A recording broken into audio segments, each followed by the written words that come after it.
ese ujya utekereza indege ishobora kukubona mbere y'uko uyibona? Tekereza indege ishobora kwinjira mu gice cy'umwanzi itagaragaye kuri radari. Iyi si inkuru ya filime. Iyi ni F-35 Lightning B.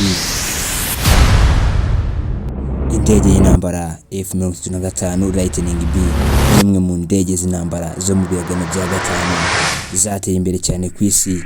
Yakozwe n'ikigo cya Lockheed Martin cyo muri Leta Zunze Ubumwe za Amerika, igamije guhindura burundu uburyo bw'intambara zo mu kirere n'uburyo zikorwamo. Si indege gusa, ni indege itekereza, ikusanya amakuru kandi ikanayasakaza. Benshi iyo bayumvisha bashira ubwoba, bakibaza ngo igitekerezo cyo kuyivumbura cyaje ryari. Igitekerezo cyo kuvumbura F-35 cyavutse mu mpera y'umwaka 1990. Ese wakwibaza ngo intego yayo yari iyihe? Intego yayo yari yo gukora indege imwe ishobora gusimbura indege nyinshi za kera nka F-16 ndetse na F-18. Iyi gahunda yiswe Joint Strike Fighter yagombaga gufasha ingabo zitandukanye icyarimwe. Ibi birenze imitekerereze ya muntu, wari kubyumva ntabwo abasha kubyumvisha neza. Gusa iyi ndege yo mu bwoko bwa F-35 igira ubwoko butatu. Hakaba iyo bita F-35A ikoreshwa ku bibuga by'indege bisanzwe. Hakaza F-35B ifite ubushobozi budasanzwe bwo kubihagaze nk'indege helikopteri. Iyi ndege nirurangiza ntabwo wabyumvisha. Hakaza n'indi ya F-35C ikoreshwa ku mato manini yo mu nyanja.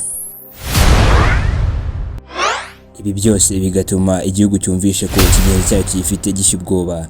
Ibi byose bigaragaza ko F-35 atari indege isanzwe, ahubwo ari igisubizo ku ngabo zitandukanye n'ibihugu bitandukanye by'ibihangange dufite hano ku isi. Kimwe mu bintu biteye ubwoba kandi bikomeye wasanga kuri indege F-35 ni ikoranabuhanga rya STIF yakozwe ku buryo radari z'umwanzi zitabasha kwibona byoroshye. Ikindi kintu giteye ubwoba utari uzi, F-35 ifite moteri ikomeye mu bwoko bwa jet. Iyi moteri ifasha kugera ku muvuduko urenze uwijwi cyangwa se supersonic. Muri iki gikoko twise F-35 umupilote ntabwo abasha kubona ibintu uko byari bisanzwe.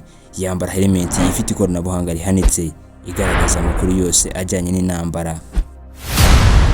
Ibi byose bimuha ubushobozi bwo kuba yareba inyuma y'indege adahindukiye cyangwa adahindukije umutwe wawe na gatoya. Ibi biteye ubwoba pe. Ese ubu bwoko bw'indege bwa F-35 biri ku muvuduko urenze uwijwi, wakabaza ni gute yageze muri Israeli? Bavuga yuko yava i Tehran ikerekeza Yerusalemu mu minota itarenze 2. Yo ubwayo ni ubwonko bwigendera bwo mu kirere. F-35 ikusanya amakuru aturutse kuri radari na sensa z'indege. Ibihugu byinshi ntabwo byabasha kwigondera iyi ndege. Usanga mu bihugu byinshi indege igiciro cyayo bihwanye n'umusaruro mbumbe wose w'igihugu cyose.